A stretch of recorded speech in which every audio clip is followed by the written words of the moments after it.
Ya, entonces empezamos la clase de hoy día. Bueno, para hacer más o menos una referencia de la clase pasada, habíamos visto lo que es el registro de predios, ¿no? ¿Por qué se dice que el registro de predios presta seguridad jurídica? ¿Por qué se dice que la información brindada tiene efectos jurídicos diferentes a un registro administrativo? Y también habíamos hecho referencia en el catastro, ¿no? ¿Por qué la necesidad de crear por esta ley 28294 un sistema único catastral y los efectos de vincular el catastro con registro de predios? En cuanto a también habíamos hecho una referencia en cuanto a las diferencias que contiene el catastro, que contiene el registro de predios. Yo quiero saber, ustedes, bueno, la señora ya me dijo que es verificadora catastral. ¿Usted a qué se dedica? Yo soy ingeniero geógrafo. ¿Ingeniero geógrafo? ¿Y usted? Ingeniero civil. Ingeniero civil, ya.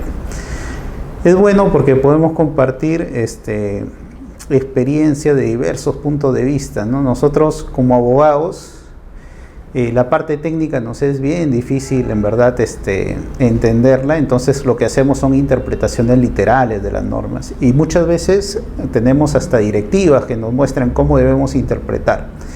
Lastimosamente estas directivas también han sido dadas por abogados, así que en cuanto a la interpretación técnica, por eso nosotros y nuestro reglamento nos dice, ¿saben qué? En cuanto a aspectos técnicos, ustedes están vinculados a lo que su oficina de catastro diga, y eso está normado, ¿no? Si ustedes revisan un poco nuestro reglamento, que sé que es pesado revisar un reglamento, pero en el artículo 11 del Reglamento General de los Registros Públicos, básicamente ahí está, ¿no? La parte técnica dice que es vinculante para el registrador público.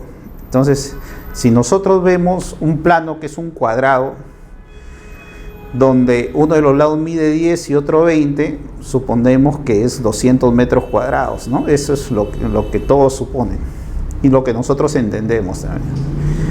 Pero cuando enviamos esos planos a catastro, catastro nos dice, no es 200 metros, es menos, es más, 198, es más, y hay que ver los vértices, los ángulos internos, hay que ver la poligonal, etc., y cosas que en verdad bueno, nosotros respetamos lo que ellos dicen y eso lo transmitimos a ustedes. En las secciones, por ejemplo, de registro de predios, compartiendo un poco la experiencia, ¿no? Existe unas secciones denominadas secciones especiales, donde se ve todo lo que son saneamientos inmobiliarios. Dentro de estos, habilitaciones urbanas, declaratorios de fábrica, reglamentos internos. Y el registrador, que como le digo, uno de los requisitos es ser abogado y no ingeniero, entonces un poco también tenemos que derivarlos a ingenieros que ya han sido contratados o arquitectos, también hay topógrafos, hay ingenieros, geólogos, creo que le llaman, geógrafos, ¿no? Para determinar la referencia de los planos, y nos abastecemos por parte de ellos. Entonces un poco nuestra experiencia en esas secciones a la cual yo estoy asignado, entonces me ayuda como para poder conversar con ustedes pues algunas cosas que hay en registros, pues nosotros unas experiencias que tenemos, ¿no? Y que es bueno plasmarlo, lo que pasa en la realidad, para que ustedes entiendan por qué nuestras normas no dicen esto, por qué las observaciones son en referencia al informe técnico, ¿no? Y por qué se retrasa un poco la calificación también de los títulos, porque eso amerita llevarlo a una oficina de catastro, amerita pues que sea asignado a un ingeniero. Con la carga procesal que hay, no todos los títulos van a poder ser asignados, muchos de ellos incluso no están permitidos por nuestras directivas internas. Entonces, por eso es que este artículo 11 es enfático para nosotros en la calificación. Y también por esas limitaciones de aspectos técnicos es que se crean directivas internas que nos dicen qué títulos van a ir a catastro y qué títulos no van a ir, y lo hemos tratado la semana pasada, ¿no? Lo hemos visto, esta directiva 03 que sale el 2014, que nos hace referencia, ampliando un poco la directiva anterior, la 08, ¿no? Entonces ya tenemos más títulos que van a registro, que van a ir a catastro, y que vamos a tener nosotros la necesidad de vincularnos en las partes técnicas. Ahora, viendo desde el punto de vista del derecho, ahí sí los abogados pues somos un poco, abarcamos un poco más los aspectos interpretativos, ¿no? Entonces, cuando hay una referencia que te dice registros públicos, es un registro jurídico. Entonces uno dice, un registro jurídico, ¿qué será eso, no? Entonces ahí viene ya la parte del derecho.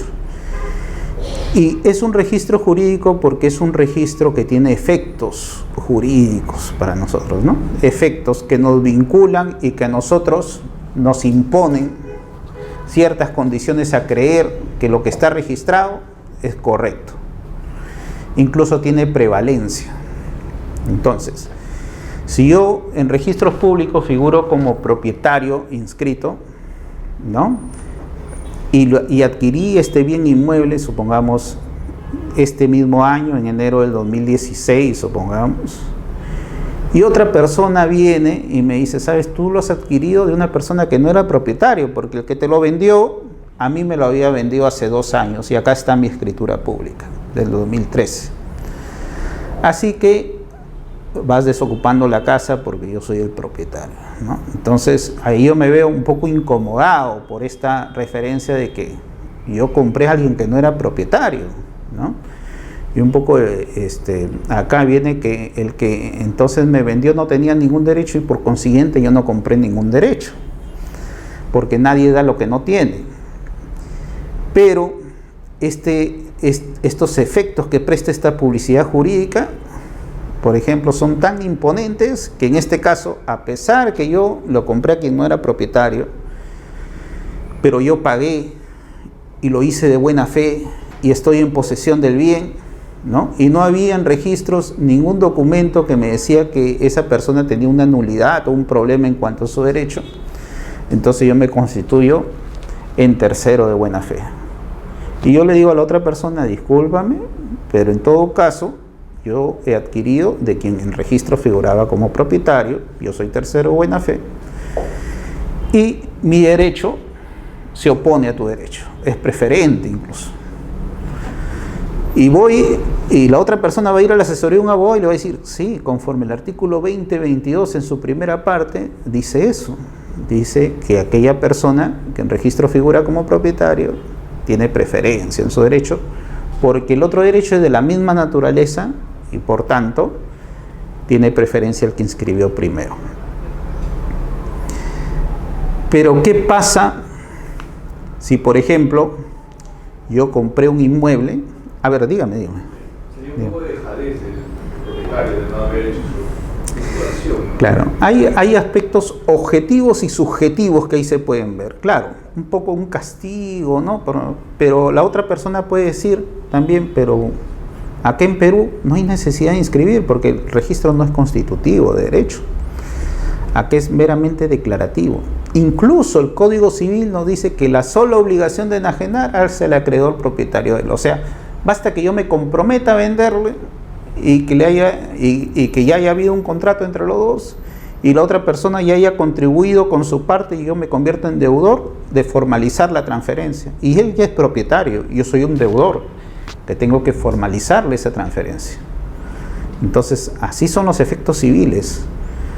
Pero cuando entramos al ámbito registral, sí, pues ahí viene un poco, ¿no? Yo ingresé como tercero de buena fe, y por más que el anterior contrato se resuelva, se rescinda, que son términos jurídicos que en verdad significa que no tienen todos los elementos de validez o ha habido problemas al momento de constituirse el acto jurídico, y por lo tanto ese derecho el que me vendió decae de por sí mismo, pero sin embargo yo me constituyo en tercero de buena fe y tengo prevalencia sobre los demás. Diferente en otros países. En otros países sí es constitutivo registros públicos. Entonces, mientras no esté inscrito, por ejemplo en Alemania, mientras no esté inscrito, no es propietario. Nosotros somos declarativos simplemente. Ya la transferencia operó fuera de registros. Pero los efectos que trae la inscripción, eso es lo que me beneficia. Por eso es el incentivo que yo tengo de venir a inscribir mi derecho. Porque si alguien viene y alega también ser propietario, yo digo no, yo figuro no. Entonces, esa es la preferencia que hay en el derecho. Pero también hay otro problema que les comento. En el ámbito judicial, el año pasado se aprobó un 7º pleno casatorio que en registros es como que el tribunal registral ahí aprobó un precedente de observancia obligatoria en el ámbito registral, pero en el ámbito judicial se aprueba un pleno casatorio y que le dice a los jueces, les orienta cómo interpretar. ¿Qué pasa si yo compré esta casa, pero no inscribí mi derecho? Como le digo, porque el Código Civil no me lo exige, registros es declarativo, nadie me hace problemas en cuanto la titularidad del inmueble, yo estoy viviendo en forma pacífica y total, qué mejor que la posesión que demuestra mi derecho pleno de la propiedad y que todos conocen que yo soy propietario. Pero después me encuentro, cuando saco una partida registral, que hay un embargo sobre mi propiedad. Y incluso ya se está yendo el proceso de ejecución del embargo. Me asusto porque al final van a rematar el bien. Pero yo digo, pero nunca me han notificado. Es que no sabían que tú eras el propietario. A quien lo están notificando es al propietario anterior. Pero yo digo, pero él ya no es propietario, yo tengo mi escritura pública. Y ahí venía la disyuntiva. ¿Qué efectos trae registros en ese supuesto? Entonces, este artículo 20-22 te habla que cuando hay derechos de la misma naturaleza, el que impera es el que está registrado. Pero acá hay derechos de diferentes naturalezas. Un embargo inscrito y un derecho de propiedad no inscrito. Y ahí vino la interpretación, ¿no? Porque algunos defendían, bueno, registros públicos, seguridad jurídica, la publicidad jurídica, que debe imperar lo que está inscrito. El embargo ya se consolidó, tiene que ejecutarse. Y otros decían, bueno, pero el derecho de propiedad es un derecho pleno, es un derecho general, es un derecho completo. Y por lo tanto debería imperar el derecho de propiedad del propietario que no está inscrito. Y ya a nivel judicial, con este 7º pleno casatorio, ya se ha determinado o se ha enrumbado a que la preferencia la de tener el propietario no inscrito, y en todo caso ese embargo inscrito por una tercería podría decaer, ¿no? Entonces, esos efectos jurídicos a veces tienen límites y limitaciones en cuanto al derecho, ¿ya? Y estoy hablando en cuanto al derecho. Ahora, esa publicidad jurídica y efectos jurídicos que les comenté en la clase pasada, y los efectos y la prevalencia del derecho que está inscrito, sin embargo, en aspectos de la realidad física no sirven, o sea, no tienen oponibilidad. De nada me valdría a mí que en la ficha registral diga que yo soy propietario de un predio de 3 pisos, ¿no? Y que mi declaración de fábrica la he hecho ante la municipalidad con licencia y todo, y en la realidad física es un terreno. Entonces, ¿qué impera ahí? La realidad física, ¿no? Entonces, ahí sí registros no tiene prevalencia sobre la realidad y en aspectos físicos del bien, porque el registro de propiedad comprende 3 elementos, ¿no? Primero, la identificación del bien, que es el predio, en el ámbito de registro de propiedad inmueble. Segundo, el titular registral, que puede ser el propietario, ¿no? Y el derecho que ese titular ejerce sobre el bien, como propietario, como acreedor, etcétera, pero es el derecho que yo ejerzo sobre el bien, ¿ya? Entonces, el predio, el titular y el derecho son 3 aspectos que deben faltar. En cuanto al derecho, es que existen estos efectos de oponibilidad de lo registrado, pero en cuanto al objeto, ahí la realidad impera sobre el predio. Y ante esta problemática es que registros coge diversos mecanismos como para adecuar la realidad a lo que publicita registros, porque de nada serviría que registros publicite algo que está bien estudiado y que tiene sustentos en documentos, en títulos, en instrumentos públicos, si estos no son acordes a la realidad. Simplemente sería un cuento que estaríamos leyendo, pero no tendría esos efectos queridos, porque la realidad es lo que Registros le interesa que sea más acorde para que Registros tenga esos efectos que tanto refiere tener, ¿ya? Entonces hoy día vamos a tratar un poco de eso y después vamos a hablar cómo esta ley de vinculación de registro de predios incide sobre ese aspecto. Y a eso el reglamento lo llama inexactitud registral, artículo 75 y siguiente de los registros públicos, ¿no?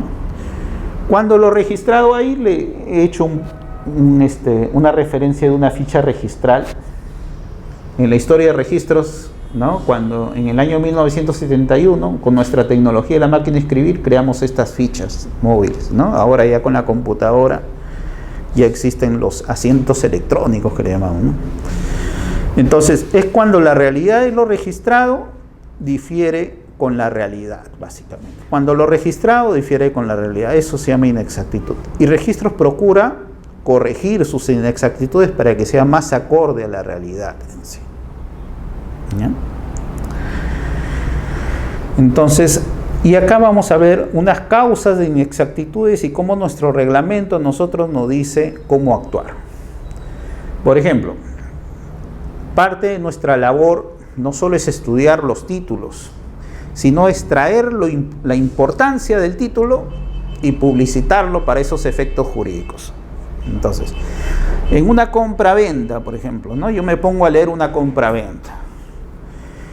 ¿Qué cosa voy a publicitar de la compra-venta?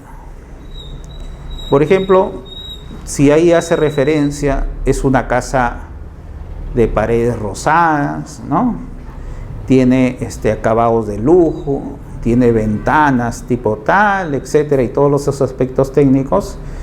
En verdad, esas cosas no es muy relevante para que el tercero se adquiera, sino, ¿qué es relevante ahí? ¿Quién es el que compró? ¿A qué precio lo compró? ¿En mérito a qué documento lo compró? ¿Ya? Entonces, de ahí yo extraigo lo relevante. Y nosotros en Perú tenemos una especie de registro que se llama inscripción. Entonces extraemos del título lo que es importante para que la gente se anime a comprar o en todo caso tenga conocimiento de lo que es relevante, lo que va a adquirir. Entonces cuando el registrador realiza ese proceso de calificar el título y extraer lo relevante y lo inscribe en las partidas registrales como una especie de información de lo relevante, ahí es donde el registrador a veces se confunde, pues comete errores, ¿no? Y esos errores, nuestro reglamento nos dice pueden ser errores materiales y errores de concepto. ¿Y cómo que errores materiales? Y te hace una lista de errores materiales, te equivocaste una letra por otra, un nombre por otro, obviaste una circunstancia, inscribiste en un rubro diferente incluso. Todos estos son errores materiales. ¿Y errores de concepto qué son? Interpretaste mal el acto. Tú estabas interpretando, por ejemplo, un derecho de usufructo y tú le pusiste compra-venta. Entonces, cambiaste el derecho. Entonces lo interpretaste mal, ¿eh? Y también hace referencia a otras inexactitudes distintas del error. Cuando los errores son materiales, entonces, por eso ustedes, cuando de su partida adviertan que hay un error en una letra o en algo que sea evidente para ustedes que hay un error, lo pueden pedir sin necesidad de acercarse a la oficina registral. Ingresan a la página de SUNAR y ahí ponen rectificar el error donde dice tal, debe decir tal, conforme el título archivado. Y eso virtualmente va a aparecer en la máquina del registrador. El registrador va a sacar el archivado y va a decir, ajá, sí ha habido ese error. Sin necesidad de pagar nada, no se hace nada. Si quieren, también pueden acercarse a la oficina y pedirlo por un título, que se rectifique ese error.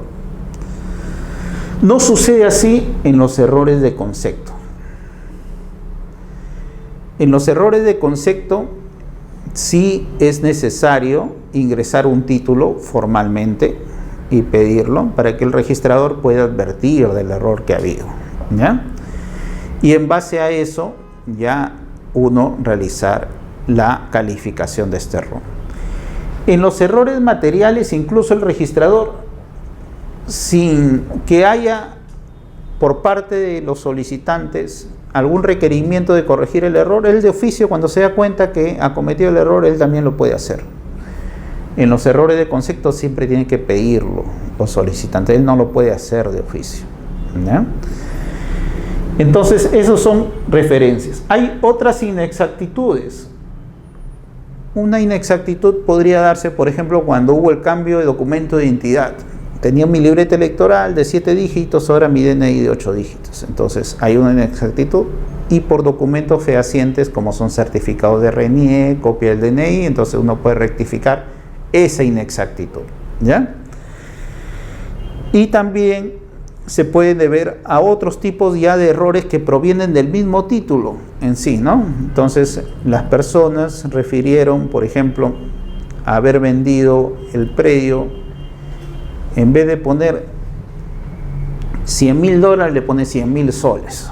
Entonces, ellos mismos dicen, no, era $100.000, y lo corrigen y con un título modificatorio se corrige. Estos tipos de rectificaciones se pueden hacer de varios tipos. Si son errores materiales y algunos errores de concepto, en mérito al mismo título archivado sin necesidad de ingresar ningún documento a registros. Si son errores que las partes cometieron, hacen su acuerdo, hacen su escritura aclaratoria y en base a eso lo inscribimos. Si no se ponen de acuerdo, ya hay que ir a la vía judicial, ¿no?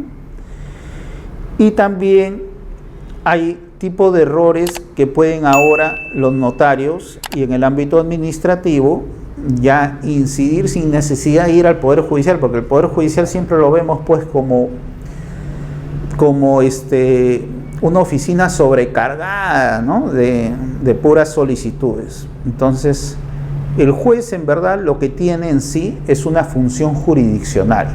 ¿Qué significa esto? El juez resuelve conflictos de intereses. Cuando alguien dice, A dice yo soy propietario de esto, y B dice yo soy propietario de esto, entonces para eso es la labor del juez. Pero como no había otra persona delegada que vea no conflicto de intereses, sino incertidumbres jurídicas, por ejemplo, cuando alguien decía yo adquirí el bien por prescripción, o en todo caso yo soy propietario del bien pero se me perdió el título, o en todo caso yo tengo mi predio que mide 1000 metros y en registro figura 900 metros, supongamos. Entonces ahí, en esos supuestos, ahora dice, ahí no hay conflicto, no hay una persona que le estoy quitando el derecho, que estoy disputando el derecho.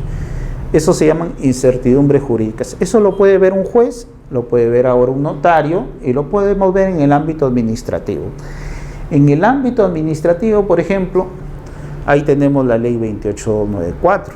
Entonces ahora con la inscripción de un código único catastral, el registrador ya puede rectificar errores que son incertidumbres jurídicas porque ha habido una mala medición quizá, o una falta de medición, o un error, tanto del área del predio, de los linderos, o de la ubicación del predio también, ¿no?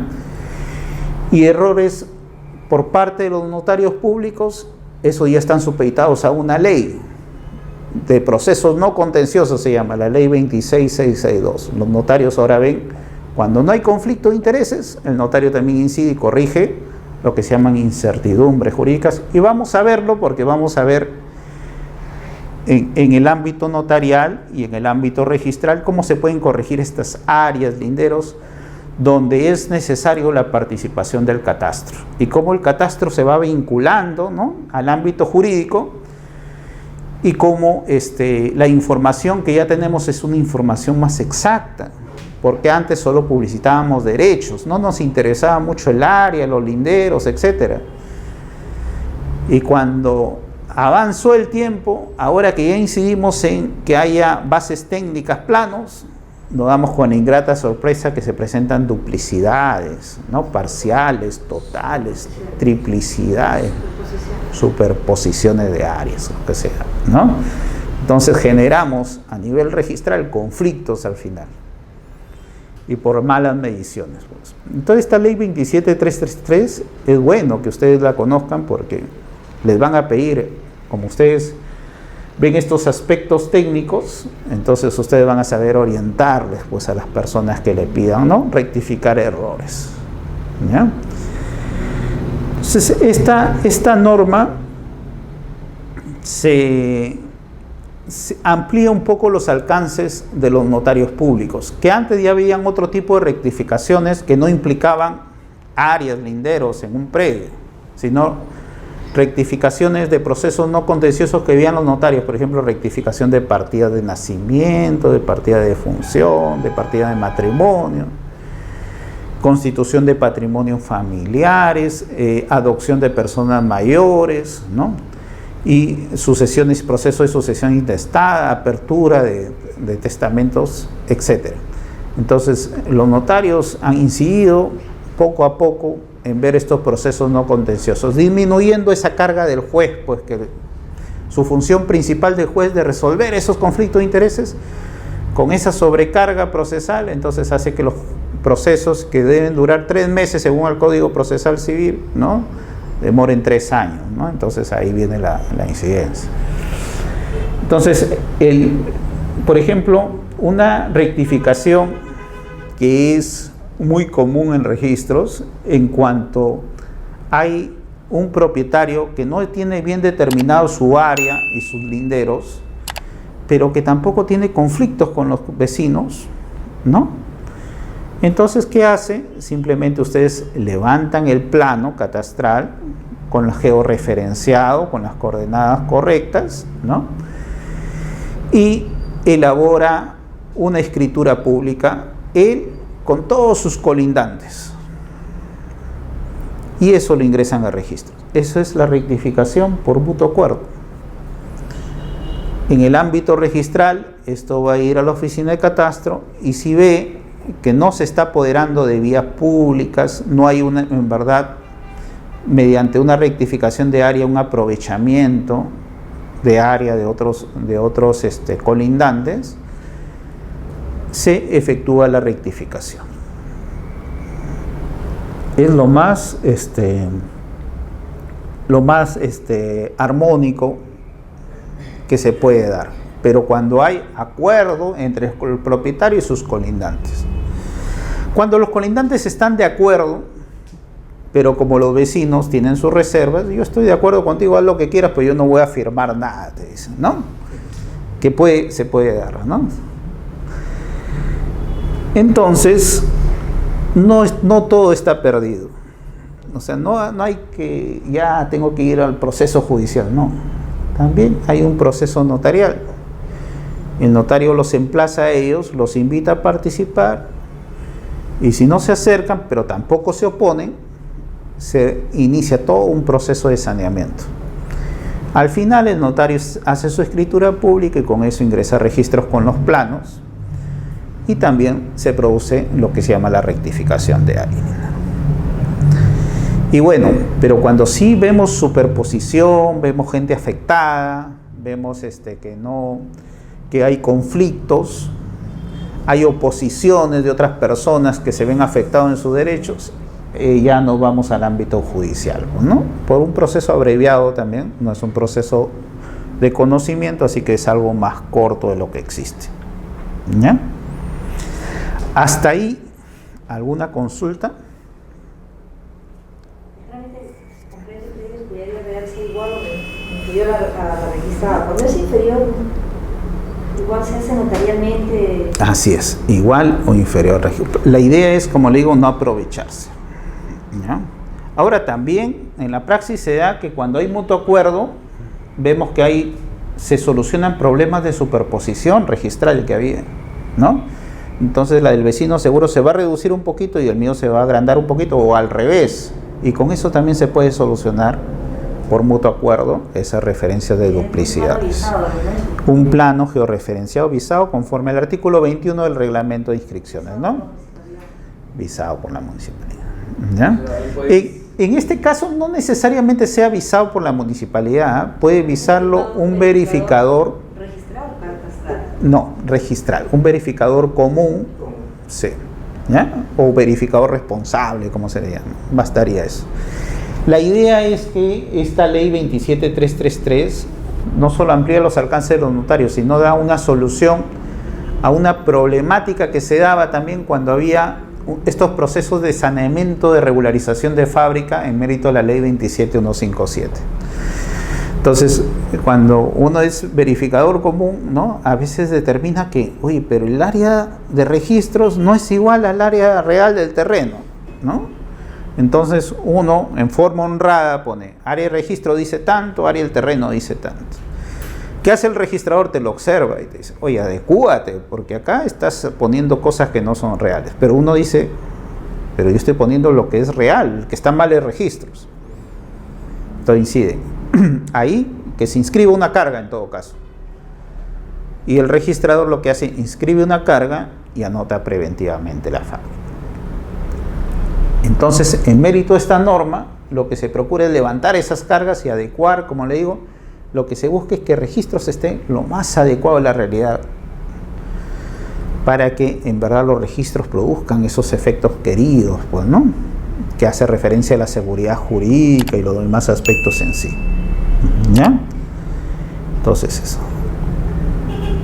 Se da para predios urbanos, porque estamos en el marco de una solución de la ley 27157. No interviene la municipalidad necesariamente acá. ¿Por qué? Porque en estos temas de regularización se encomendaba una función pública, al igual que los notarios tienen la función pública de formalizar contratos privados, acá a los verificadores, ¿no? La función pública de ellos ver que se han cumplido parámetros o no, y en todo caso sanear los procesos, puede ser. En verdad ha sido una norma que quizá surgió bastantes efectos porque ahora tenemos registros que en verdad están más adecuados a la realidad extrarregistral. Que en la actualidad tienen sus problemas, sí hay problemas, ¿no?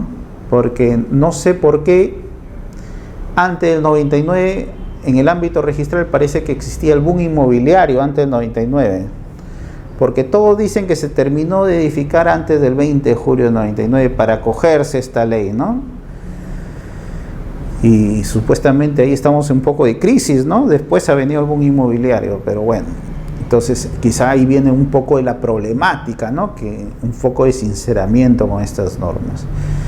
La falta de control también en los procesos edificatorios también es un factor negativo quizá de estas normas, ¿no? Más que todo que Perú, al igual pues que todos los que estamos en la franja occidental de América, ¿no? Es sísmica, ¿no? Entonces, y en la desgracia que ha pasado en Ecuador, pues si se repite acá, ¿no? ¿Cuántos predios se van a ver afectados por no haber seguido los parámetros adecuados de edificación, ¿no? Y como estábamos conversando la vez pasada, que se empezaron a otorgar títulos en zonas de alto riesgo, ¿no? Entonces viene un huaico y todas esas casas pues pasan. Entonces, ¿dónde está tu casa? Yo tengo mi título de propiedad, ¿dónde está? Está debajo del agua ahora, ¿no? Donde corre el río. O sea, ¿qué tienes ahí? No tienes un derecho que no lo puedes utilizar, ¿no? Entonces ahí tenemos referencias que quizá son críticas y hay que empezar a reevaluar, pues como cualquier norma jurídica, hay que empezarlo a adecuar, a criticar un poco y quizás sacar otros planteamientos mejores. Esto, como le digo, lo que busca es el saneamiento, ¿no? Cuando se busca determinar el área, linderos y medidas perimétricas. Ahora esto del área también es algo que es criticable en estas normas de la ley 27157, la 27333.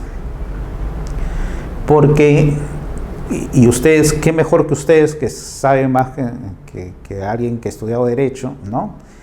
El área es un cálculo matemático en sí, ¿no? Entonces, no por tener menos área, no significa que hay superposición con predios colindantes o no, ¿no? Entonces, acá, sin embargo, dicen, cuando el área es mayor a la registrada, hay que enviarlo a catastro para ver si hay superposición. Cuando es menor, no es necesario enviarlo.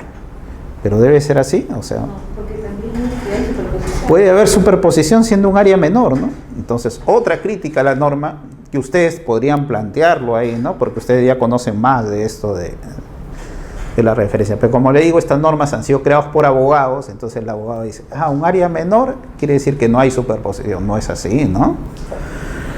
Entonces también, cuando exista discrepancia de áreas del terreno, sus medidas perimétricas y linderos con los que figuren en la partida registral.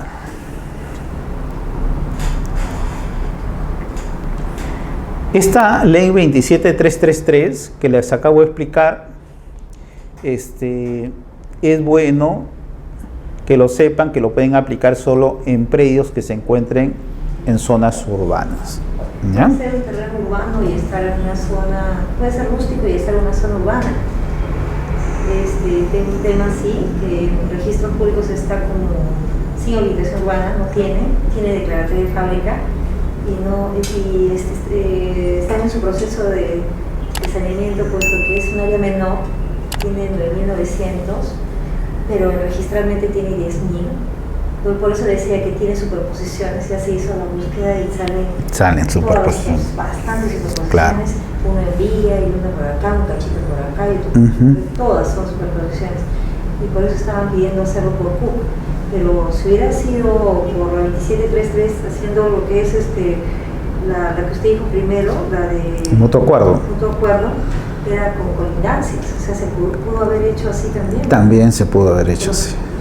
Me dijeron que el tema era que creo que lo trataban de hacer por ahí, no se pudo, por eso no claro. tocaron. Lo que pasa es que, como le digo, en lo que es realidad física, lo que impera en la realidad física es lo que figura en registros. Entonces en registros puede figurar como predio rústico. Así. Y sin embargo, en la realidad ya existen calles, ya existen casas, ya cuentan con todos los servicios. Entonces la condición es urbana, ¿no? Tiene declaratoria de fábrica, a pesar de que no tiene habilitación urbana, inscrita en registros públicos.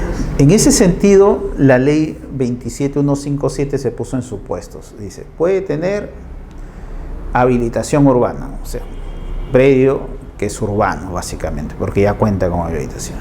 Puede tener aprobación, ¿no?, del proyecto de habilitación urbana con construcción simultánea, pero lo que pasa es que como ha habido construcción simultánea, pero esos se han construido pero no se han declarado, también es un supuesto donde cabría el saneamiento.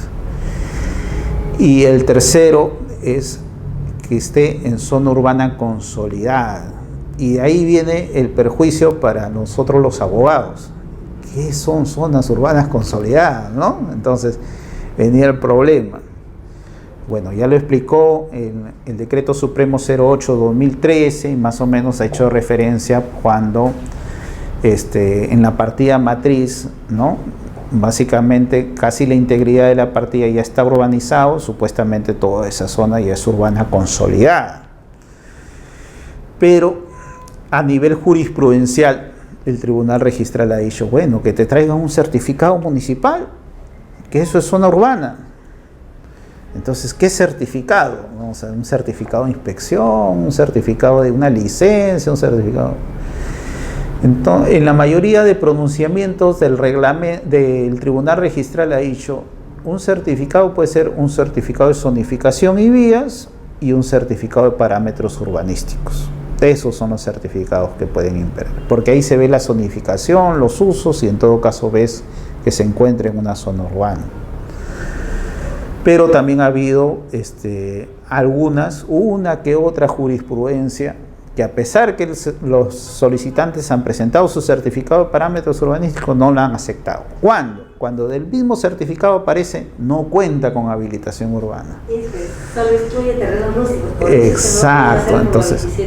Entonces, si la misma municipalidad me dice que no cuenta con habilitación urbana, ¿cómo yo lo voy a interpretar que es una zona urbana consolidada? Entonces, ahí viene una especie de contradicción, ¿no?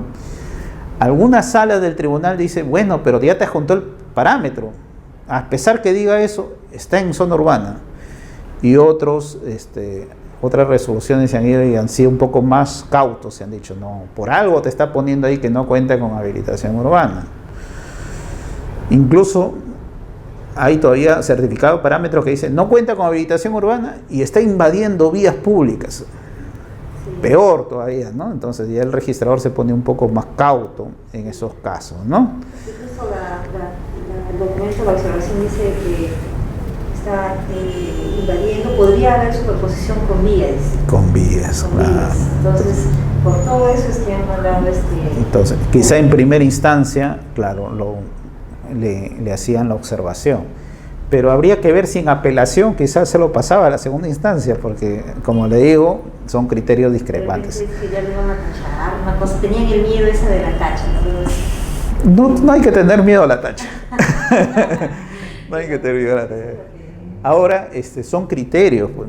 A nivel registral existe administrativamente dos instancias. Entonces, el registrador sí está a cargo de la primera instancia, pero a nivel de segunda instancia lo ve el tribunal registral, que puede no estar de acuerdo con el registrador y disponer que se inscriba, ¿no? Entonces ahí. ¿La declaratoria de fábrica tiene la condición que sea urbano para que se inscriba? Claro. Pero ¿por qué en ese caso este terreno tiene una declaratoria de fábrica? No he tenido la ficha, pero es decir, tiene una fábrica inscrita. Yo creo que tenías un buen argumento para apelarlo. Por la fábrica.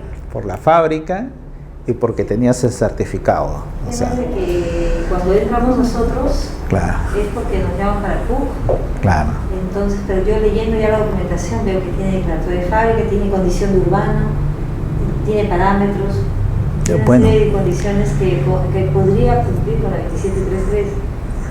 Y quizá en una primera instancia quizá le negaron, le observaron, hasta le pueden haber tachado sustantivamente, pero todo eso podría haber podido ir en apelación y quizá, ¿no?, con un criterio discrepante le hubieran ordenado registrar o inscribir en base a todos esos argumentos. Pero ¿Cree que con la 28294 salga?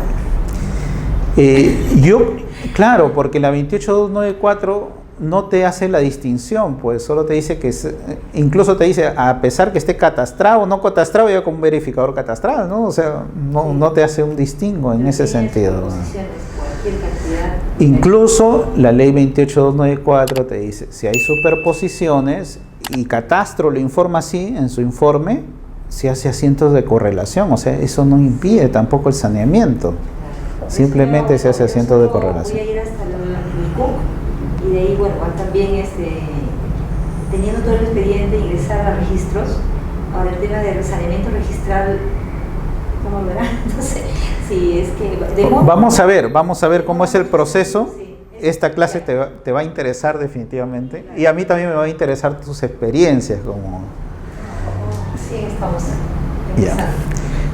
Entonces la competencia notarial también no se hace de cualquier notario, ¿no? Tiene que ser ante el notario donde se ubique el predio, porque en estos procesos el notario tiene que elaborar un acta de presencia, él tiene que dar fe de haber visto el predio, etc.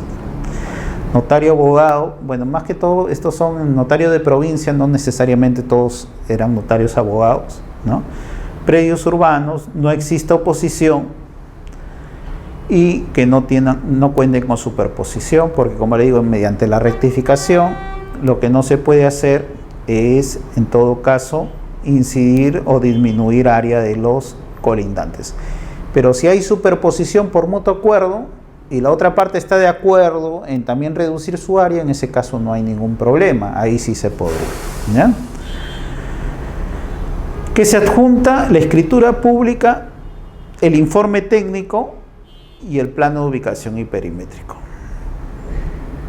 Acá está la referencia, que no interesa que exista superposición si todos los colindantes aceptan.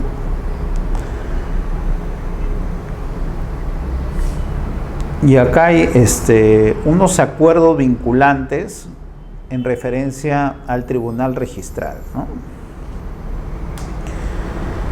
Y dice que qué pasa si los colindantes no cuentan, o sea, no están inmatriculados. ¿Qué significa que no están inmatriculados? Que todavía esos terrenos no han ingresado a registros públicos. El registro público no tiene información de esas áreas, ¿no? Y en este caso, simplemente no es necesario acreditar el dominio de los colindantes, pero ellos tienen que participar en su caso.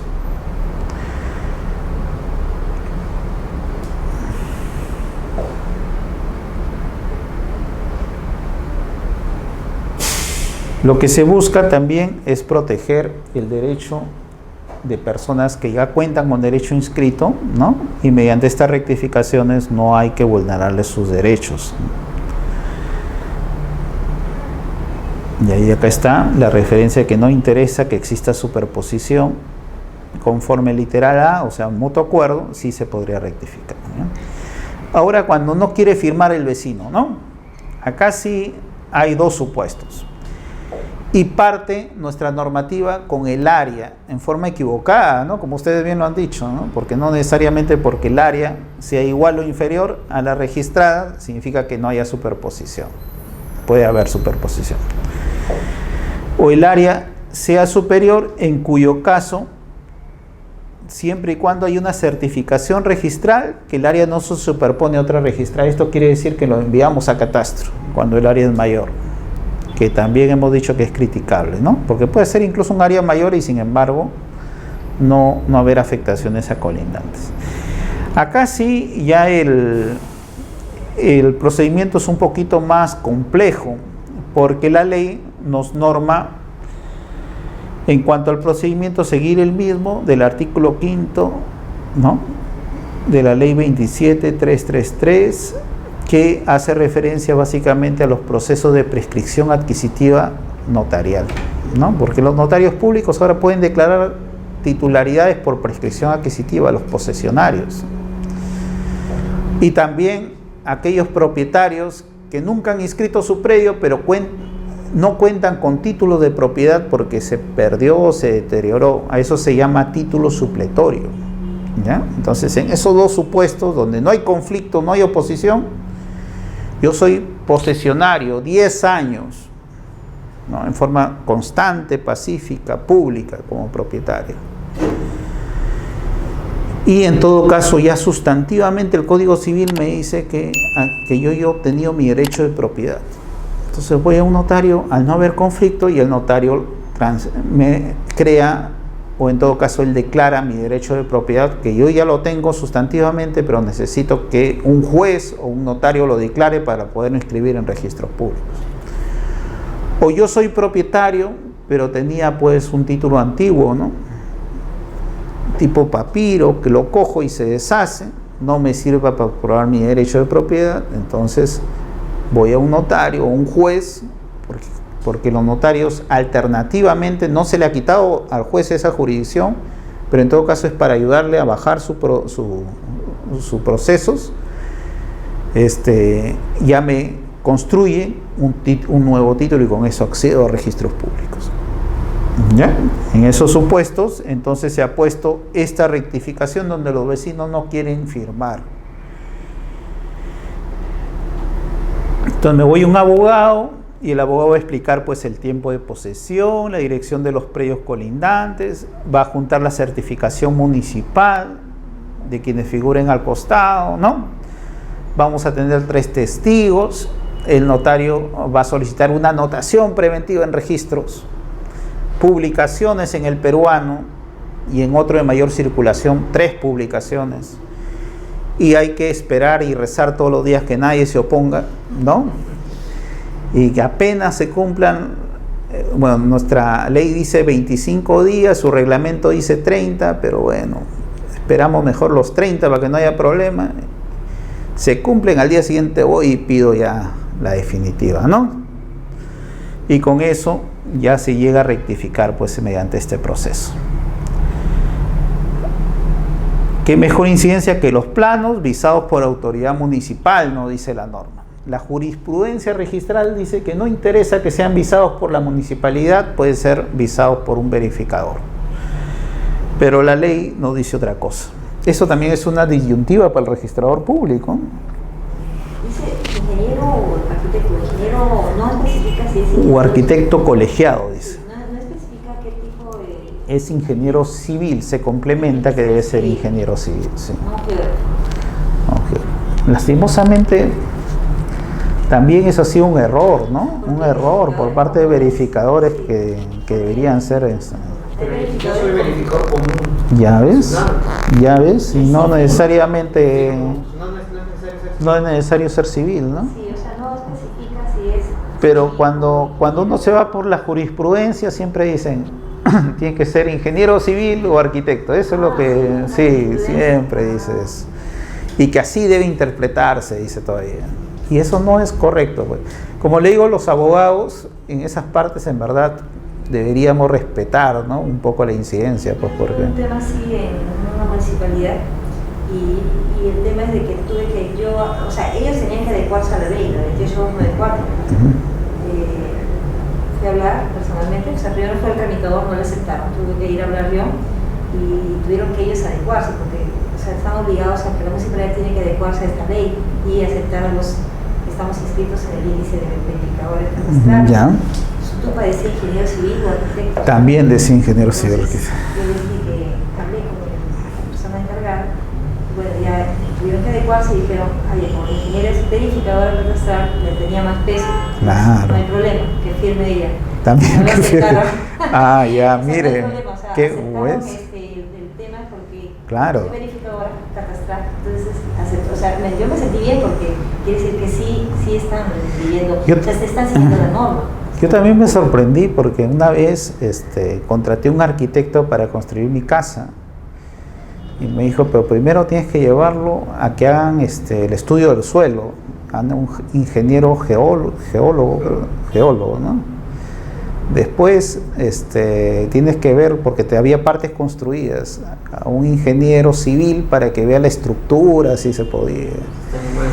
Está en buenas condiciones y se podía yo edificar y después ya yo te voy a hacer el plano a subir. Qué complicado que era, ¿no? Sí, el arquitecto no Qué se complicado, especializa en el tema claro, de las estructuras, pues, sí, ¿no? Entonces, y era todo un tema, pues, que, mira, y eso que estamos en el ámbito registral y no lo conocemos, pues, pero cuando te vas a la realidad te das cuenta de otras cosas y ahí recién empecé a distinguir ya cuáles eran las funciones de cada uno, ¿no?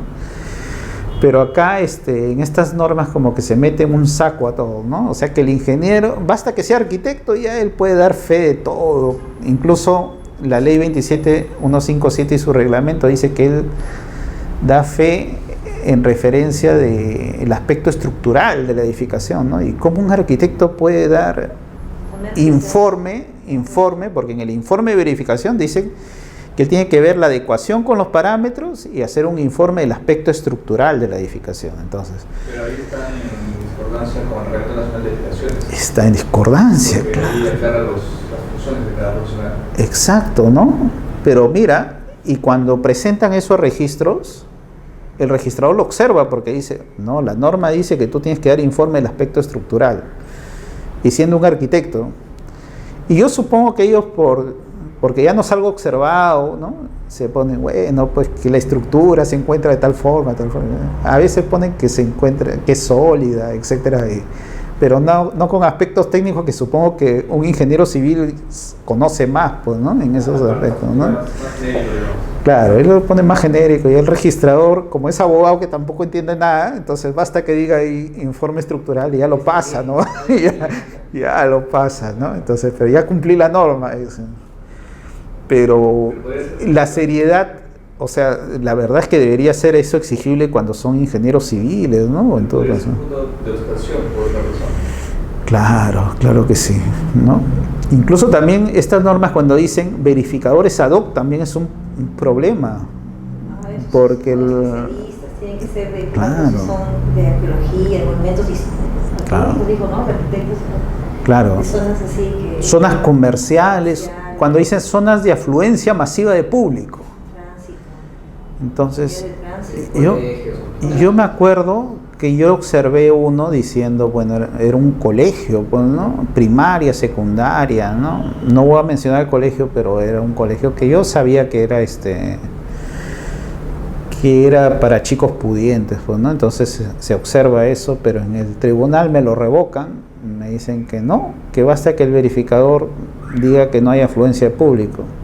Y también me revocaron una de un teatro, ¿no? O sea, y bueno, yo digo, no hay que ser conocedor para saber que ahí hay afluencia masiva de público, ¿no? En todo caso, pero bueno, hay que respetar las competencias, digo. Entonces como que ahí también un poco que se distorsiona la figura, pues, ¿no? De la responsabilidad y la función pública. También he visto ya algunas exageraciones también por parte de de los procesos administrativos dados a algunos verificadores, ¿no? Que en verdad ellos refieren, supongo, en base a la estructura que es antigua y de cierta antigüedad, y los mismos propietarios le manifiestan que se construyó y de tal tiempo, ¿no? Y por ahí dicen, no, que en el Google Maps no aparecía esto y que tanta cosa, y los sancionan y les quitan sus títulos. Cuando dicen que la antigüedad es antes del 99 y ha sido construido en 2000, en 2004, pero quieren acogerse a la 27157, y sin embargo en la Google Maps no figuraba esa construcción. No figuraba esa construcción. Figura ya como que está construido desde el 99, algo así. Claro, ¿no? sí, ahí pues. Está sancionado. Entonces ahí, y en base a eso lo han sancionado. Ahora, eso el Google Maps, ¿qué año lo habrán cargado? Yo digo, ¿no? O sea, el 2003. Y quizá la edificación sí existía, pero sí ha sido demolido debe haber sido en después del 2000, ¿no? Lo que pasa es que nosotros lo sacamos en la municipalidad cuando teníamos vuelo, el vuelo Ya. Entonces de ahí el catastro se veía que el vuelo había sido hecho en el 2000 y no figuraba esa propiedad en el 2000, y iba el 2004 que entra la ley, creo que entra en el 99, ¿no? Sí. Pero la ley entra a partir del 2003, 2002, 2000 ingresa, a ver, el año, la 27157 entra en vigencia el 21 de julio del año 99, pero su reglamento, el decreto supremo 08, ¿no? Guión 2000 MTC, antes estaba a cargo del Ministerio de Transporte y Comunicaciones, del año 2000 para adelante. Entonces. Del 2000, ¿no? Sí. Claro, yo estaba en el Domolín en el 2000, hacíamos catastro 2001 por ahí, y teníamos el vuelo que habían hecho en la fábrica. Y total, que no figuraba la construcción, pero sin embargo ya entraba la declaratoria de fábrica por esa época, que la construcción era antes del 99. Así es. Ahí sí, pues, era rebote, ¿no? Ahí, bueno, sí, pues, pero eso es basarse en información del Google, ¿no? O sea. No, en eso de Google no, yo me basaba en el vuelo de la fábrica, que nos Claro. hacían los vuelos. No, yo digo estos procesos sancionatorios, ¿no? Del Google Maps. De ahí viene, pues, bueno, para mí es una exageración, pero bueno, hay esos procesos, pues, ¿no? Entonces lo voy a ir. Es una fuente oficial, tampoco el Google Maps. Exacto, ¿no? Es alguien que ha tomado foto y en base a esa fotografía yo voy a sancionar a una persona, ¿no? Entonces como que hay que ver. Si es un vuelo fotográfico de... Sí, claro, quizá por una institución oficial que certifique en tal fecha, ¿no? Que, o sea, claro, pues, ¿no? Es una aplicación, claro. Y no se sabe si la foto es de qué fecha, exacto. O si la foto está actualizada. Otra problemática que les voy a comentar es cuando hay cargas, por ejemplo, por la 27157, ¿no? Entonces un verificador le pone como 10 cargas, observaciones a los parámetros, y viene otro y dice, no era exigible esas cargas, entonces. Y el tribunal saca un precedente también, ¿no? En el 27º pleno de precedente de observancia obligatoria dice, bueno, pues si el otro verificador te dice que no era exigible, entonces levanta las cargas. Y así se están levantando esas cargas, pues, ¿no? ¿Solo cuando firma de otro verificador? Otro verificador. Entonces, y no. Y ese precedente se asentaba es que cuando se expide el reglamento, que se expide el año 2000, se crea el certificado de parámetros urbanísticos. Y se ponía un poco los del tribunal se ponían a decir, ¿no? Si el registrador le observó porque no se cumplía el certificado de parámetros y lo coadyuvó a que ponga las observaciones, en todo caso cabe el levantamiento por corrección, porque la edificación se construyó el año 99 o antes del 99, donde quizá esos parámetros no eran exigibles. Eso es porque alguien lo coadyuvó, un funcionario lo coadyuvó en su decreto. Y otro decía que por error el mismo verificador había tomado los parámetros del año 2000 y no se percató que el año que se edificó no era necesario el cumplimiento de esos parámetros. Entonces también ahí se rectifica, ¿no? Entonces en base a eso es que se están levantando las cargas por esto. Pero algunos informes dicen, como el certificado de parámetros se creó el 2000, no era exigible los parámetros, entonces levántame las cargas. Pero no es así, ¿no? Porque el certificado de parámetros simplemente es un documento que resume o que les obliga a las municipalidades, bueno, para ayudar a los verificadores, ponme los parámetros, porque tenemos el Reglamento Nacional de Edificaciones, ordenanzas, otros, en su tiempo el Reglamento Nacional de Construcciones, ¿no? Entonces ahí hay otras referencias que también tienen que examinarse. Bueno, pero al final, como le digo, son aspectos técnicos y el registrador, como no incide más, simplemente está cumpliendo con levantar. Salvo pues que a veces también ya es un poco descabellado, ¿no? Cuando por ampliación del plazo excepcional se declara una regularización de fábrica del 2003 y le quieren aplicar ese parámetro que decía que no, que a la fecha de la fábrica no existía el certificado de parámetro, no, pues ahí sí existía, desde el año 2000, ¿no?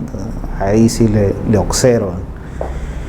Y son, bueno, como le digo, incidencias pues, que pasan en el ámbito de calificación y que el registrador, como es abogado, simplemente cumple las directivas que le dicen tú tienes que interpretar así, o los precedentes de observancia obligatoria, interprétalo así, y en todo caso esos aspectos técnicos ya que queden en responsabilidad de los verificadores, ¿no? Conversando también con algunos verificadores que se van a hacer consultas ahí cuando uno entabla las esquelas de observación, ¿no?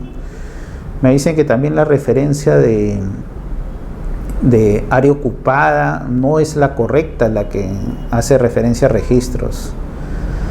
En cuanto a registros, refiere que el área ocupada implica el área techada y el área que no está techada, el área vacía, y en cuanto a la proyección del predio, ¿no? Aspectos verticales, ¿no? Entonces dice que sí, bueno, algunos me han dicho que no está de acuerdo, que no es conforme, otros dicen que el área techada también está mal definido, bueno, cosas así, que sinceramente uno lo observa por el reglamento y por las normas cómo lo conceptúan, pero bueno, cuando ya te vienen con sustentos técnicos, simplemente uno se limita a decir, bueno, así será, pues no queda otra. Incluso las mismas municipalidades, ¿no? Que cuando sacan sus resoluciones. No, consideran el primer piso nada más como área ocupada, ¿no? Como área ocupada. Preguntó el arquitecto, las áreas ocupadas solo se consideran en el primer piso, ¿no? No en el segundo piso. No en el segundo piso, pero a nivel Pero a nivel registral, sin embargo, nosotros sí lo vemos como un cuadrado. Para la independización. Para la independización. Sí, justo me agarró ahí porque yo cuando hacía independización me acuerdo que utilizábamos como área ocupada, todo claro, para lo que es las independizaciones. Y ya lo que es primer piso nada más son considerados ahí. Sí. Para lo que es área de terreno. Primer piso nada más. Para el área ocupada, para el primer piso nada más, nos dijo el arquitecto, ¿te acuerdas? No recuerdas. Tuvimos un módulo anterior. Ya. Un arquitecto nos dijo eso. Está bien, está bien. Para el primer piso. Considera área ocupada para el segundo piso. Y te agarró ahí, pues, ¿no? Interesante, ¿verdad? Yo tampoco lo voy a responder. En el ámbito registral, nosotros todo lo vemos como si fuera una cajita, pues, ¿no? O sea, todo debería ser conforme el terreno hasta arriba, hasta el último piso. Pero bueno, ahora con las figuras arquitectónicas que te traen, por ejemplo, tipo libro, tipo espiral, las edificaciones, volados, otros que parecen cascos, cajas así, ¿no? Que una al costado de otra, otras también edificaciones inclinadas. Entonces, como que ese concepto parametrado que tenemos los abogados, que bueno, pero tenemos un sustento legal, que es que la propiedad predial, conforme al Código Civil, ¿no? Dice que se extiende hasta los límites verticales de la edificación, ¿no? Entonces, en base a eso, mi límite por el frente, por el fondo, derecha e izquierda, es donde yo puedo ejercer mi derecho de propiedad. No vas a ver. No sobre, pero en el ámbito en su suelo, para arriba y para abajo, que es natural, hasta donde yo lo pueda aprovechar, ¿no? Salvo, bueno, que haya recursos naturales que son del Estado, etcétera. Pero viendo pues las nuevas edificaciones, la verdad es que no calza mucho esos conceptos teóricos que tenemos, ¿no? Entonces ahí vemos la referencia. Los aleros también para nosotros también es una problemática, ¿no? Claro, ¿qué diferencia entre ahí en un alero, me dijeron, y en un voladizo? ¿Son cosas diferentes? Porque ahora dicen que ya no se puede regularizar los aleros o los voladizos. Antes eran de 1 metro, 50 centímetros, y ahora ya no. Ya claro, no es o sea, regularizable. claro, cuando es por regularización de edificaciones, todavía se puede hacer. ¿Por qué? Porque en la regularización de edificaciones, como han sido edificaciones hechas antes del 99, puede ser cuando estaba el Reglamento Nacional de Construcciones, que permitía hasta 0,50, ¿no? Y a una altura de 2,5 metros tener un alero. Entonces, en ese caso, si transgrede esa medida, entonces sí tiene que considerarse carga, pero si no lo transgrede, no. Ahora, con el Reglamento Nacional de Edificaciones, los aleros solo están permitidos dentro del área, tengo entendido, ¿no? Entonces, solo aleros externos, pero dentro del área, y en todo caso ahí con el retiro, dentro del retiro creo que se puede edificar, ¿no? Claro, ahí sí ya no se podría, claro. Entonces ahí sí hay una referencia, pero si la municipalidad te lo consiente, hay municipalidades que te consienten varias cosas. Yo vi una municipalidad que había dado su conformidad a una declaratoria de fábrica donde había una escalera que estaba en la vereda. Entonces decía, pero eso no puede ser, le decía, ¿no? Entonces vino el señor y dijo, pero la municipalidad ya me lo ha consentido. Lo siento, señor, pues le digo, pero yo no lo puedo inscribir porque usted acá, si yo lo inscribo, es como darle el derecho de propiedad de una vía pública, ¿no? En todo caso, converse en la municipalidad. Y después me enteré que el señor había sido el alcalde de la municipalidad, supongo que por eso habrá tenido cierta preferencia, pero bueno, en todo caso quedó en que lo iba a apelar, pero nunca lo apeló, al final se fue a la tacha ese título. En sí hay que tener cuidado pues cuando se ven esos aleros. Algunos ya exageran, ya he visto aleros de 1,5 metros que dicen sobre la vereda. Claro, dice que yo tengo mi y declaro como carga un alero. Bueno, yo le puedo entender pues 50 centímetros que se pase 70, 80, ¿no? Pero 1,5 metros ya como que es ¿qué es eso, no? La vereda. Quiere ganarse toda la vereda. Y peor aún, ¿no? En la jurisprudencia dice que eso incrementa el área ocupada en los pisos superiores. Entonces ahí incluso ya le estamos adjudicando un derecho sobre la vía pública, pues, ¿no? Porque ya al decirle que ya incrementó el área ocupada, ya no interesa lo del terreno, nos estamos yendo contra la norma del Código Civil, ¿no? Que dice hasta tu límite vertical. Entonces, pero bueno, son críticas y son cosas que hay que empezar a reevaluar, pues es la norma, ¿no? Hay que empezar uno a ver cuándo la aplicamos y bueno, empezar a hacer un poco, a perfeccionarnos, ¿no?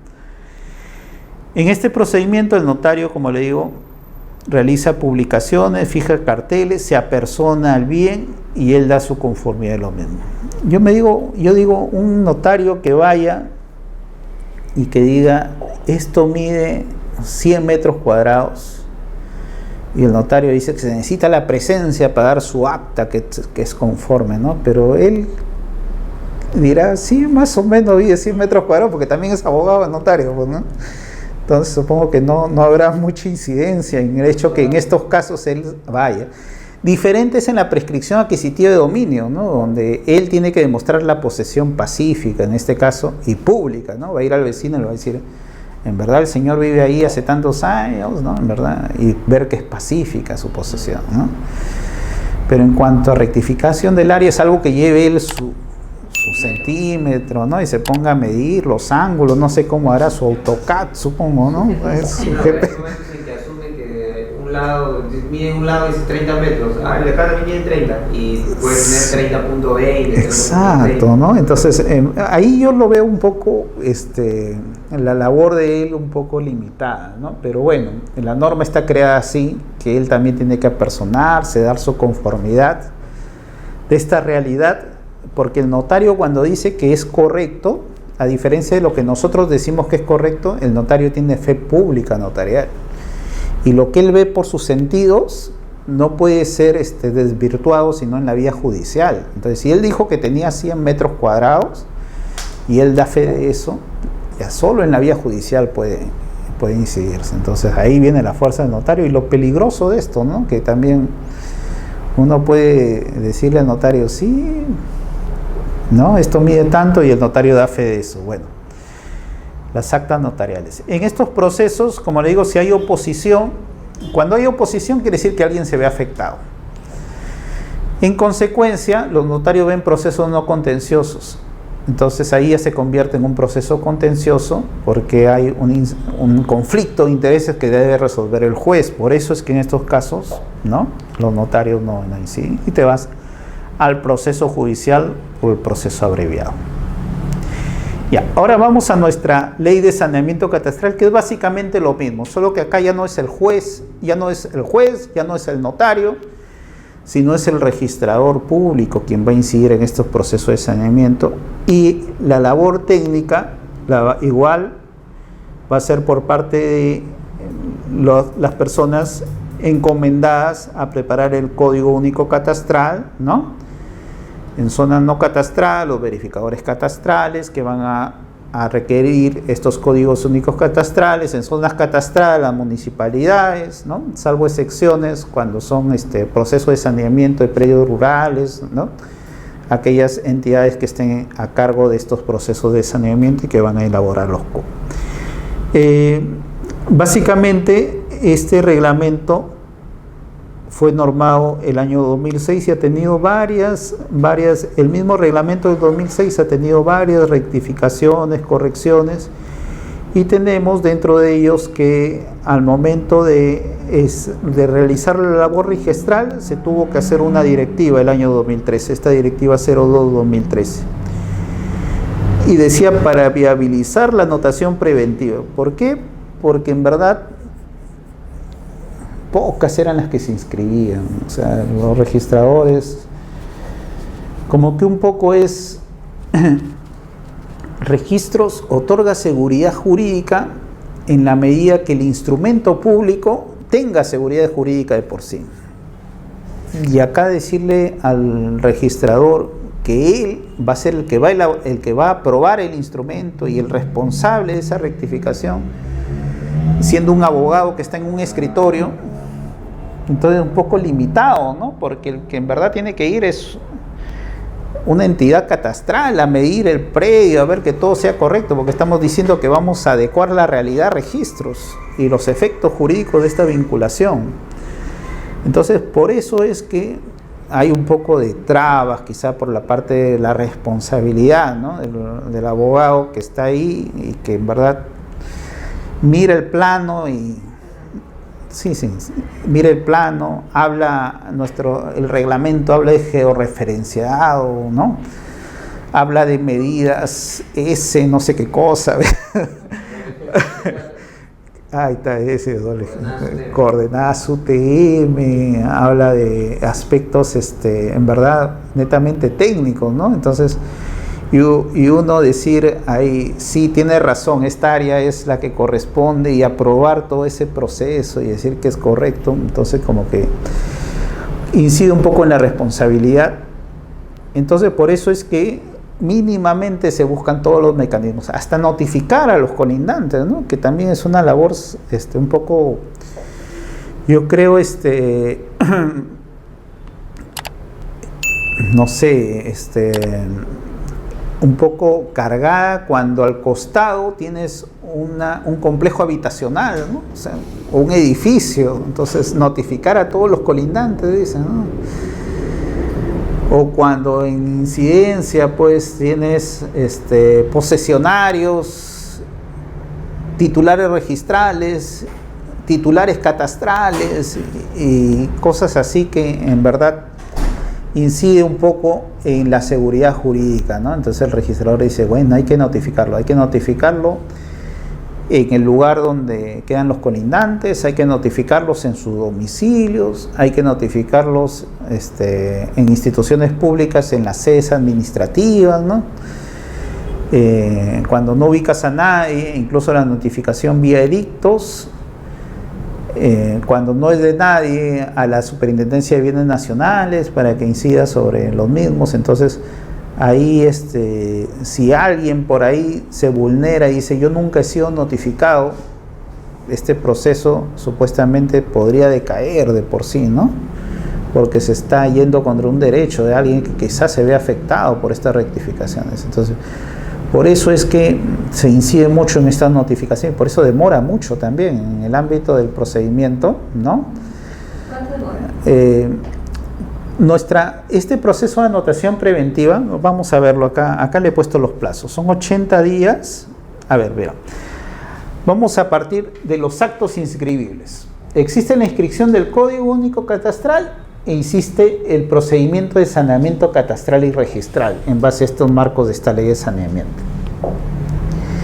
El Código Único Catastral, dado por las entidades generadoras de catastro, ¿no?, que previamente han solicitado los rangos asignados a la Secretaría Técnica, ¿no?, para poder brindarlos a los predios que están en zonas catastradas automáticamente y a los que se están en zonas no catastradas con la participación del verificador catastral y los asignando poco a poco, ¿no? Lo que busca es poder identificar ya no en referencia a la linderación cuál es la ubicación del predio, ¿no?, sino en referencia a poder, mediante estas medidas georreferenciadas y con la asignación de los códigos ya determinados, poder saber la ubicación propia del predio, su área, sus linderos. La idea es que, al igual que existen estos códigos únicos para los códigos catastrados para zonas rurales donde en verdad no tienes colindancias pero lo puedes ubicar espacialmente, acá también la idea es en verdad ubicarlos así. La realidad es que mantener un catastro es costoso, ¿no? Entonces las entidades no se abastecen, pues las entidades, ¿no? Entonces tienen que prestarse solvencia. Y ya tenemos el banco de este banco que inyectó capital al COFOPRI, ¿no?, para poder hacer estos levantamientos catastrales y poderlos mantener. Vemos la importancia en cuanto a la labor de saneamiento, pero también la carga que queda a estas entidades de mantener un catastro actualizado, ¿no? Eso ha hecho que en la realidad este proyecto, porque es un proyecto muy bueno, definitivamente, ¿no?, Registros no lo pueda implantar como ha querido la norma. Porque la norma ha querido, desde que ya está asignado, ya incluso no se puede vender sin hacer referencia al código catastral. No se puede hacer nada sin hacer referencia al código catastral. A la larga, solo sacar un código catastral significaría pues un sobrecosto ya al costo de las transferencias propias ante el notario, ante las entidades de los pagos de los tributos, etcétera, ¿no? Un sobrecosto adicional todavía. Entonces, ahora tenemos un sistema mixto, pues, o de linderación, como siempre lo hemos tenido, por frente, pero ahora ya tenemos numeración, calle, ¿no? Antes teníamos caminos carruzables, puentes, etcétera. O también alfanumérico, ¿no?, como en estos casos de los códigos catastrales. Entonces, cuando esta asignación se da y no hay ninguna discrepancia entre la información de catastro con la información de registro, simplemente se inscribe y se da la inscripción del CUP. Pero el problema viene cuando existe la discrepancia, ¿no?, cuando no hay concordancia. Porque cuando hay discrepancia es que hay que iniciar este proceso de saneamiento registral. Discrepa lo que figura en registros públicos, registro jurídico, con lo que figura en el registro de catastro, que es la realidad física, ¿no? Georreferenciada, tomada en referencia a los planos cartográficos, etc. Entonces, acá es donde viene un poco la labor del registrador.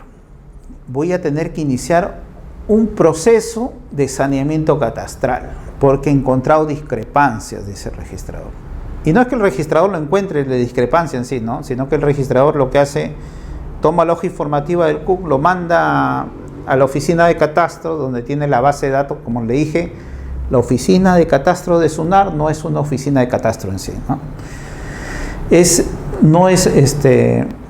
No van y miden los terrenos, sino se alimenta de las entidades generadoras de catastro y van creando su base de datos. Pues es una base de datos nomás que tenemos. Entonces, cuando esta oficina de catastro, que no es catastro, sino es una base de datos, determina incompatibilidades y le dice al registrador, existe estas discrepancias, el registrador dice, uy, en el problema que me he metido, voy a tener que iniciar el proceso de saneamiento catastral, ¿no? Y ahí empieza todo un martirio para el registrador público. Y empieza, pues, ahora voy a hacer la función un poco de ingeniero, arquitecto, voy a empezar a consultar, y se pone a consultar a todos. Pero básicamente, él lo que tiene que hacer es realizar la publicidad que está iniciando ese proceso. Y lo realiza con la anotación preventiva en la partida registral, que dura, ahí lo he puesto, es 80 días, solo que ha fallado, bueno, la computadora. En caso de duplicidad, en caso que referiste, simplemente se hace el asiento de correlación. Eso no quita que se siga iniciando el proceso de saneamiento catastral, ¿no? Y lo que notifican es al titular registral y al titular catastral. Entonces, ahí catastro, en el informe también te dice quiénes son los colindantes, en qué partida se encuentran. Y muy aparte, ya el informe de catastro también te hace referencia de los colindantes, ¿no? Entonces, uno tiene que empezar ahí en lo que es la notificación. Y después va a tener que cargar dentro de los 80 días, ¿no?, de efectuar esas notificaciones, decirle al solicitante, haz tus publicaciones para que se inicie. Estos 80 días que en verdad han sido incrementados porque en la anterior directiva traía referencia de menos días, sin embargo vemos que en la práctica queda chico, no se da, porque en las notificaciones se contratan estos servicios postales, ¿no?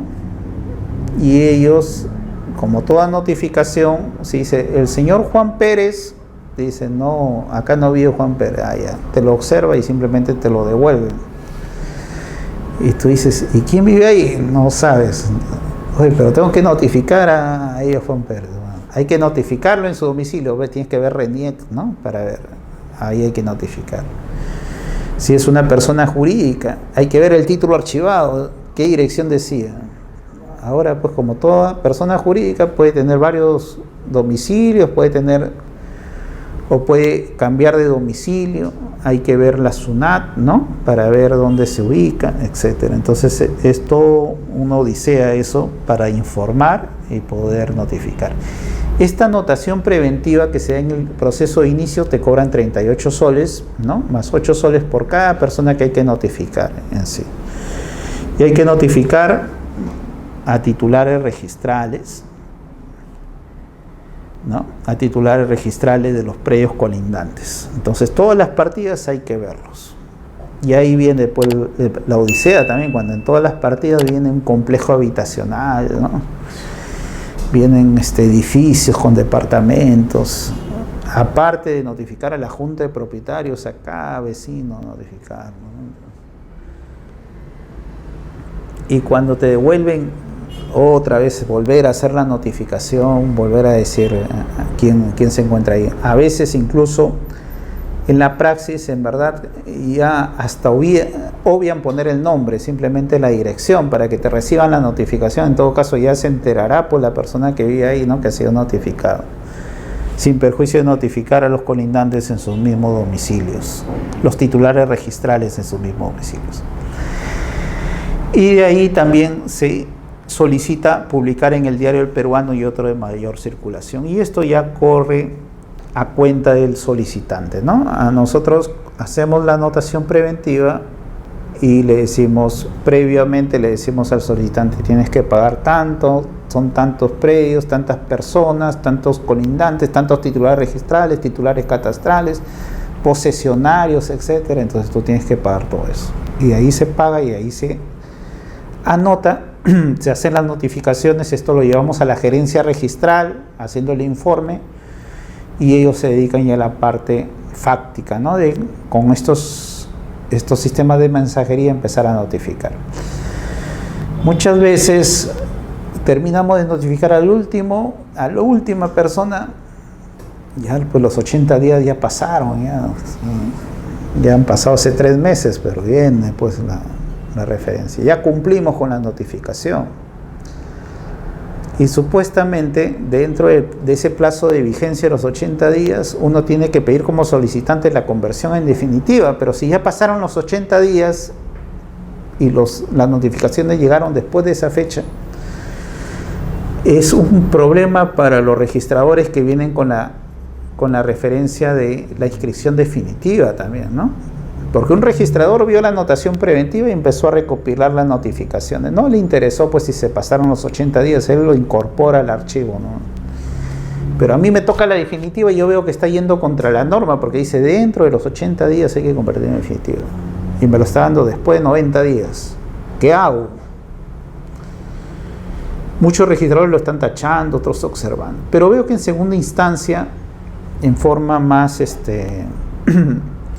con un criterio más razonable, haciendo referencia si la administración dentro del proceso es la que no ha podido cumplir con estos plazos de la anotación preventiva, entonces dan pie a que se inscriba la definitiva, y me parece un criterio bueno, ¿no? Porque al final, si ya se cumplió con lo que se busca, que todos tengan defensa, no habría problema, ¿no?, con inscribir estas inscripciones definitivas.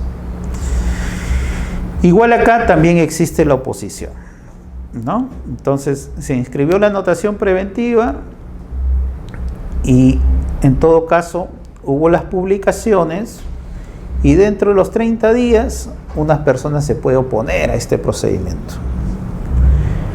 Y acá Registros un poco se aparta de la referencia que dice que en el procedimiento registral es especial y no cabe la oposición.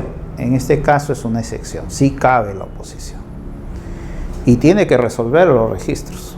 Entonces el registrador en este caso se presenta a la oposición y lo lleva el proceso a la gerencia registral para que ellos se pronuncie sobre lo mismo. La gerencia registral puede desestimar la oposición y en todo caso el opositor puede ir a apelar ante una instancia superior. Acá entonces tenemos registrador, gerencia registral, tribunal registral, 3 instancias para la oposición, ¿no? Y sí cabe oposición. Entonces un poco de el procedimiento registral que era no contencioso, acá ya quedó desfasado. Del procedimiento registral que era 2 instancias, acá también quedó desfasado. Incluso, bueno, como todo proceso administrativo, cuando te lo deniega una administración, tú puedes ir a la vía judicial por el proceso contencioso administrativo, si te lo siguen denegando, ¿no? Lo que hace el registrador, da pie, anota, también publicita que hay una oposición y lo eleva, como le digo, a la gerencia registral. Cuando la gerencia registral se pronuncia diciendo que no procede la oposición, lo lleva al tribunal registral. Y cuando el tribunal dice que no procede la oposición, vas al contencioso administrativo con ello. Entonces, tiene referencias a aquellas personas que se oponen porque se ven perjudicados en algún derecho. En los procedimientos notariales, sin embargo, ahí si hay oposición, el notario ya no tiene competencia. Ahí el notario dice, acá ha habido oposición, yo llevo procesos solo no contenciosos. Vaya usted a la vía judicial a resolver este proceso. No hay problema. No, claro. Acá en el trámite registral, acá sí el gerente registral, ¿no?, examina si procede o no procede la oposición. el tribunal registral examina si procede o no procede. Y el juez va a examinar si procede o no procede la oposición. ¿Es bueno eso? En el ámbito notarial, el problema que se presenta cuando el notario no hace estudio de la oposición porque la ley no lo faculta, simplemente le dice que no eres competente, se da mucho la extorsión. Entonces yo estoy siguiendo un proceso de prescripción ante notario y de pronto me dan una llamada y me dicen, si no me das tanto me voy a oponer a tu proceso. Y eso crea pues un delito, ¿no? Y si por A o B el vecino que lo miraste mal y se enteró de esto, se opuso, también te tienes que ir a la vía judicial, ¿no? O sea, y sin siquiera hacer referencia ante el notario, ¿por qué yo me opongo? ¿Qué derecho me está afectando? No, me opongo porque no me cae, simplemente me opongo. Y el notario dice, bueno, hay que ir a la vía judicial. Claro que lleva una consecuencia de responsabilidad civil extracontractual, supongo, ese mal proceder de las personas, ¿no? Que se oponen por oponer. En el caso de acá, de este proceso registral, ahí sí se examina si en verdad se está afectando ese derecho o no se está afectando ese derecho. Por eso es que a veces procede y a veces no procede. Entonces acá vemos quizá un poco más de garantía en ese sentido, ¿no? El tribunal registral es la última instancia, en este caso que ven apelaciones, ¿ya? Y de acá viene la inscripción definitiva. Se inscribe ya rectificando básicamente conforme aparece la hoja informativa del CUC en referencia a las áreas, linderos, medidas perimétricas, la ubicación espacial, ¿no? Esto de la ubicación espacial es bueno, ¿no? Porque también cuando empezó Catastro, muchos de los predios inscritos están en el mar, cuando los ingenieros empezaban a hacer la ubicación espacial, ¿eh? Y decía, pucha, todo un distrito creo que está en el mar, no sabemos registrar catastralmente al menos, ¿no? Un dígito que puede generar duplicidad, ¿no? Entonces con esto se corrige y es bueno eso también porque un poco sanea esta información errónea. Ahora, hay también rectificaciones, ya saliendo un poco el tema, pero más o menos para entrar en referencia de otros tipos de rectificaciones donde también incide Catastro y vincula el registro de predios, que es las rectificaciones por error de cálculo, donde no es necesario seguir el procedimiento notarial, no es necesario hacer escritura pública, no es necesario ir ante el notario para iniciar este proceso, o la vía judicial, ni siquiera por vía del CUC. Entonces cojo mi plano, lo viso por la entidad administrativa municipal, ellos constatan que todo está bien, me visan el plano y con eso voy a registro y digo, acá hay error de cálculo. ¿Por qué? Porque como sabemos, el área es el resultado, ¿no?, matemático en referencia a los linderos y los ángulos internos, según me han explicado lo de Catastro. Entonces, en este caso, ha sido un error de mal cálculo de área y con eso también con el informe positivo de Catastro se llegan a rectificar estos errores. Pero cuando salió este precedente causó gran impresión en las personas, ¿no? Porque te ahorraba costos, definitivamente, te ahorra costos, tiempos y todo bueno. Pero algunos decían, si puedo rectificar área es porque algún lindero también está mal hecho. Entonces también querían rectificar sus linderos ellos en base a esto, ¿no? Y el tribunal ya lo precisó el 2014. Supuestos distintos al error de cálculo no procede acá, ¿no? Y amplía sus alcances incluso a predios rurales donde también puede haber error de cálculo. Pero no linderos, medidas perimétricas y ubicación espacial. Ahí sí hay que ir al CUC necesariamente en cuanto a ubicación espacial, y los otros supuestos pues en la vía notarial si nos encontramos en predios urbanos. Claro, porque existe rectificación de áreas y rectificación de linderos y medidas perimétricas. Exacto, ¿no? Entonces, el artículo 13 de la 27333 te puede rectificar área, linderos y medidas perimétricas. Por el CUC también puede rectificar a área, linderos y medidas perimétricas. Pero por este presente solo áreas, no más, ¿ya? Nada de linderos ni medidas perimétricas, y bajo ese ámbito es que nos estamos viendo. Bueno, yo creo que por el día de hoy hemos terminado. Ya, ok, no, sí, diga.